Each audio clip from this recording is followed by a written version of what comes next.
இயேசு உங்களை நேசிக்கிறார். பிரியமானவர்களே, இந்த நாள் ஆண்டவர் நம்மளோடு பேசக்கூடிய வேதத்திலிருந்து 2 வசனங்களை கூட வாசித்து ஆண்டவர் நமக்கு கற்றுக் கொடுக்கக்கூடிய ஆவிக்குரிய வாழ்க்கையில ஆவிக்குரிய மனிதர்கள் அறிந்து கொள்ளக்கூடிய சில காரியங்களை பார்ப்போம். அது கொலோசையர் புஸ்தகம் 4வது அதிகாரம் 1-2 வசனங்கள் இப்படியாக சொல்லுகிறது. எஜமான்களே, உங்களுக்கும் பரலோகத்தில் எஜமானன் இருக்கிறார் என்று அறிந்து வேலைக்காரருக்கு நீதியும் செவ்வையுமானதை செய்யுங்கள். இடைவிடாமல் ஜெபம் பண்ணுங்கள், ஸ்தோத்திரத்துடன் ஜெபத்தில் விழித்திருங்கள்.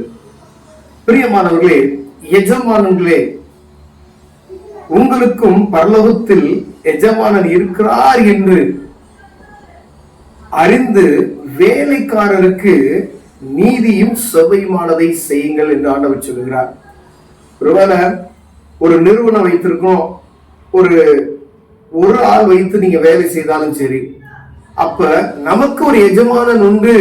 நம்மை போஷிக்கிறவர் எப்படி போஷிக்கிறார், அதே போல அவர்களையும் விசாரிக்கிறவராய் இருக்கிறபடியாய் நாம் என்ன செய்யறாரு, ஆண்டவர் வைத்திருக்கிறார்.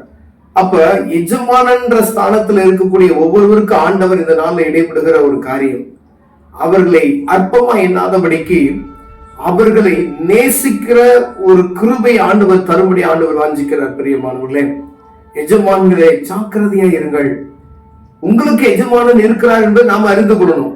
ஒருவேளை எனக்கு ஒரு எஜமானன் பரலோகத்தில் இருக்கிறார், அவர் தான் என்னை வழி நடத்துகிறார் என்கிற எண்ணம் நமக்குள் வறுமையானால், அப்பொழுது நமக்கு கீழே வேலை செய்றவங்க அவங்களுக்கு நம்ம எஜமானனா இருக்கிறோம், அவங்களுக்கு நீதி செய்யணும்னு சொல்லுகிற எண்ணம் வரும். அப்ப ஆண்டவர் எனக்கு நீதி செய்கிறார், எனக்கு தேவைகளை சந்திக்கிறார், என்னுடைய காரியங்களை பார்க்கிறார். அப்படியானால் எனக்கு ஆண்டவர் எப்படி செய்கிறாரோ அதே போல நான் என்னுடைய வேலை செய்கிற ஒவ்வொருவருக்கும் நான் செய்ய வேண்டும் என்கிறதுல ஆண்டவர் நினைச்சுவர் கருசனை உள்ளவராய் இருக்கிறேன். ஏன்னா நான் ஜெபிக்கும் போது தேவ சமூகத்துல போய் செய்கிறது ஆண்டவர் எனக்கு பதில் அளிக்கிறார். அதே போல நம்மிடம் பணிபுரிகிறவர்கள் ஜெபிக்கும் பொழுது தேவ சமூகத்துக்கு போ, அவருக்கு என்ன செய்யணும், ஆண்டவர் பதில் அளிப்பார். அப்ப யாருக்கு ஆண்டவர் பதில் அளிப்பார், உங்க இருதயத்துல போய். ஒரு நம்முடைய இருதயம் கடினமா இருந்துச்சுன்னா அப்ப ஆண்டவருடைய இருதயம் கடினமாவதற்கு ஒரு வாய்ப்பு உண்டு. இப்ப நான் தயாளனா இருக்கு, நீ வன்கரனா இருக்கலாமா அப்படின்னு சொல்லப்படுகிற அந்த காரியம் நம்ம அறிந்திருக்கிறோம். ஆண்டவர் நமக்கு கொடுக்கிற அந்த காரியத்தை நாம் சரியான முறையில நம்ம பயன்படுத்தாதபடி நாம் இருப்போமே, ஆனால் ஆண்டவர் நமக்கு கணக்கு கேட்கிறவராய் இருக்கிறார். பிரியமானவர்களே, ஏன் அப்படின்னு சொன்னோம்னா, ஆண்டவர் நமக்கு நம்ம ஜெபிக்கும் பொழுது ஆண்டவர் நம்முடைய குற்றங்களை எண்ணாதபடிக்கு அநேக காரியங்களை அற்புதமாய் நமக்கு செய்து கொண்டு வருகிற காரியங்கள் நம்ம பார்த்திருக்கிறோம். ஆனா நம்ம ஒரு காரியத்தை செய்யும் பொழுது அதை ரொம்ப கடினமாய் செய்வோமே, ஆனால் அது என்ன செய்யும், அது பாதிப்பை உண்டாக்கும். பிரியமானவர்களே, அப்ப ஆண்டவர் எனக்கு நன்மை செய்யணும், ஆனா நான் யாருக்கு என்ன செய்ய மாட்டேன், நன்மை செய்ய மாட்டேன் அப்படின்ற இருதயத்தை மாற்றி ஆண்டவர் எனக்கு நன்மை செய்தார், அதெல்லாம் நான் என்ன செய்யறேன், நன்மை செய்கிறேன் என்ற ஒரு அர்ப்பணிப்புக்குள்ளாய் நம்ம கடந்து போகணும். அதான் சொல்லுவது வேதம், எஜமான்களே, உங்களுக்கு ஒரு பரலோகத்துல எஜமானன் உண்டு என்று நீங்கள் அறிந்து. அப்ப வேலை செய்யறாங்க அப்படின்றதுக்கான அவங்களை அற்பமா என்ன ஒரு நாள் நீங்க எண்ணக்கூடாது. அநேக இடங்கள்ல வேலை செய்யறவங்க அற்பமா எண்ணுகக்கூடிய ஆட்கள் இருக்கிறாங்க, வேலைக்காரங்க தானே அப்படின்னு சொல்லி. அவர்கள் இல்லைன்னா ஒன்றும் செய்ய முடியாது. ஒரு வேலைக்காரருக்கு ஆண்டவர் உங்களுக்கு வேலைக்காரர் கொடுத்தாரா, உங்களுக்கு நீங்க எப்படி உங்க குடும்பத்துல ஒரு ஆள்போ அதே போல அவர்களை பாவிக்கும்படி ஆண்டவர் உங்களோட பேசிக் கொண்டிருக்கிறார். அநேக பெரிய பெரிய ஸ்தாபனங்கள் வைத்திருப்பீங்க, ஆனா அங்கு பணிபுரிகிற ஒவ்வொருவரையும் நீங்க விசாரிக்கிறவராய் இருக்கணும். ஏன்னா அவங்களுடைய சத்தத்துக்கு ஆண்டவருக்கு செவி கொடுப்பார். உங்க சத்தத்துக்கு செவி கொடுத்து அநேகரை பூசிக்கும்படி அவங்களை வைத்திருக்கிறார். அதே போல அவங்களுடைய சத்தத்துக்கு கேட்பார். அப்ப அவங்க சத்தத்துக்கு செவி கொடுக்கணும், அவங்க உள்ளத்துல ஆண்டவர் பேசுவார். உங்க இருதயம் கடினமாயிடக்கூடாது. அப்ப இருதயம் நம்ம கடினமாச்சுன்னா ஆண்டவர் நேரம் எங்க போவோம், நமக்கு தான் பதில் வர்றதுக்கு.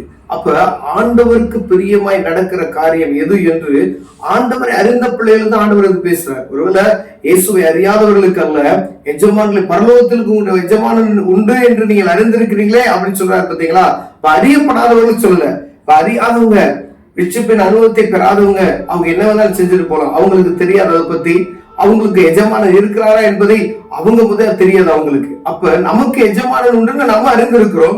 அப்படியானால் நாம் எப்படி இருக்க வேண்டும் என்பதற்காக ஆண்டவர் உங்களோடு என்னோடு இடைப்பட்டு கொண்டிருக்கிறார். இடைவிடாமல் ஜெபம் பண்ணுங்கள், ஸ்தோத்திரத்துடன் ஜெபத்தில் விழித்திருங்கள். அது மாத்திரம் இல்ல, இடைவிடாமல் ஜெபம் பண்ணுங்க, ஸ்தோத்திரத்தோடு கூடிய என்ன செய்யுமா, விழித்திருக்கிறோமா. எந்த ஒரு காரியத்துக்கு இடைவிடாமல் நம்ம ஜெபிக்கிறோம்.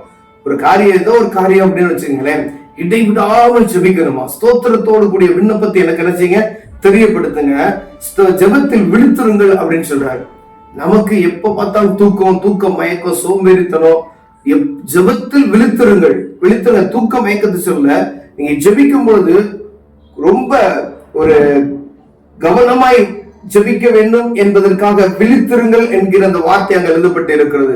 ஜெபத்துல விழித்திரு. எதுக்காண்டி நம்ம ஜெபிக்கணும், அந்த காரியத்துல ஆண்டவர் நமக்கு கற்றுக் கொடுக்கிறார். அப்போ ஒவ்வொரு காரியத்தையும் எஜமானங்களாய் இருக்கிற நீங்கள் இதற்கெல்லாம் ஜெபிக்கணும்னு சொல்லி ஆண்டவர் உங்களுக்கு ஒரு காரியத்தை வைக்கிறார். என்னென்ன காரியம், அதுக்கெல்லாம் தேவ சமூகத்தை நீங்க தெரியப்படுத்திக்கிட்டே இருக்கணும். அப்ப ஆண்டவர் உங்களை ஆசீர்வதிக்க வல்லமையுள்ளவர் இருக்கிறார். ஜெபத்தோடு இடைவிடாமல் ஜெபம் பண்ணணும், ஸ்தோத்திரத்தோடு ஜெபத்தில் விழித்திருக்கணும். எப்பொழுதும் ஸ்தோத்திரம் செலுத்திக் கொண்டே இருக்க வேண்டும். ஸ்தோத்திரத்தோடு ஜெபத்தில் விழித்திருக்கிறவர்களாய் காணப்பட வேண்டும் என்று சொல்கிறார் பெரியவன். அப்ப எஜமானர்களே, அப்ப நமக்கு ஒரு வேலைக்காரங்க இருக்காங்க அப்படின்னு சொன்னா, பெரிய ஸ்தாபனம் மாத்திரம் இல்ல, ஒரு ஆள் உங்ககிட்ட வேலை செஞ்சாலும் சரி, 50 பேர் வேலை செஞ்சாலும் சரி, 500 பேரை வேலை செஞ்சாலும் சரி, இல்ல நீங்க ஒரு அதிகாரியா இருக்கலாம், உங்களுக்கு கீழே வேலை பார்க்கறவங்க அவங்களை நீங்க நடத்துறவங்களா இருக்கலாம், இல்ல நீங்க ஒரு நாட்டை ஆளுறவங்களா இருக்கலாம், நீங்க உங்களுக்கு கீழே இருக்கிறவங்களை எப்படி ஆளுகை செய்யணும்னு சொல்லி ஒவ்வொரு காரியத்திலையும் ஆண்டவர் நம்மளோடு இடைப்பட்டு கொண்டே இருக்கிறார். ஒருவேளை ஒரு உதாரணத்துக்கு நான் எஜமானனே அப்படின்ற ஒரு காரியத்துல நான் சொல்றேன். ஆனா தலைமைத்துவத்துல இருக்கக்கூடிய ஒவ்வொருவரும், ஊழியக்காரங்க எடுத்தாங்கன்னா ஊழியக்காரர்கள் கீழே இத்தனை பேர் பணிபுரிகிறாங்க அப்படின்னு சொன்னாங்கன்னா அவங்களுக்கு நம்ம என்ன செய்யணும், அவர்களை நாம் அற்பமா எண்ணி விடக்கூடாது. நான் பெரிய ஸ்தானத்துல இருக்கிறேன் அப்படின்றதுல ஆண்டவர் அற்பமை யாரையுமே பார்க்கல. நீங்க அவங்களுக்கு என்ன செய்யணுமோ அதை கரெக்ட் சரியாய் செய்ய முடியும் ஆண்டவர் வாஞ்சிக்கிறார். பிரியமானவர்களே, தேவ பிள்ளைகளை அவர்களை வேலைக்காரர்களை போல நடத்தாதபடி அவர்களுக்கு கொடுக்க வேண்டிய தேவனுடைய மனிதர்கள் எப்படி என்பதை நாம் அறிந்திருக்கிறோம். அவர்களுக்கு நம்ம என்ன செய்யணுமோ அதை செஞ்சாதான் ஆண்டவர் நமக்கு செய்வார். அப்ப ஒவ்வொருவரையும் நாம் கனப்படுத்துவதில் ரொம்ப கவனமாய் இருக்கும்படியாய் எஜமான ஸ்தானத்துல ஒரு தலைமை ஸ்தானத்துல, தலைமைத்துவம் என்கிற ஸ்தானத்துல நான் இருக்கிறேன் அப்படின்னா அதற்கு ஏற்ற காரியங்கள்ல கவனமாய் நடக்கும்படி ஆண்டவர் விரும்புகிறார். ஒருவேளை இதுல நம்ம குறைச்சல் உள்ளவர்களாய் காணப்பட்டோம், ஒருவேளை ஆண்டவர் உங்களோடு பேசியிருந்தா, என்னோடு பேசியிருந்தால் ஆண்டவர் சமூகத்துல அந்த காரியத்தை தெரியப்படுத்துவோமேனால், இதற்கு நம்ம அர்ப்பணித்து நடப்போமேனால் ஆண்டவர் ஆசீர்வதிக்க வல்லமையுள்ளவராக இருக்கிறார். கண்களை மூடுவோம், ஜெபம் செய்வோம். அன்பின் தகப்பனே, ஆண்டவரே, நாங்கள் எஜமானன் என்று பெருமை பாராட்டி கொண்டு இருக்கிறோம். ஆண்டவரே, எங்களுக்கு ஒரு எஜமானன் உண்டு என்பதை நாங்கள் அறிந்திருக்கிறோம். அதற்கு ஏற்றாற்போல் நாங்கள் நடந்து கொள்வதற்கு உதவி செய்யுங்க. இயேசுவின் நாமத்தில் பிதாவே, ஆமென்.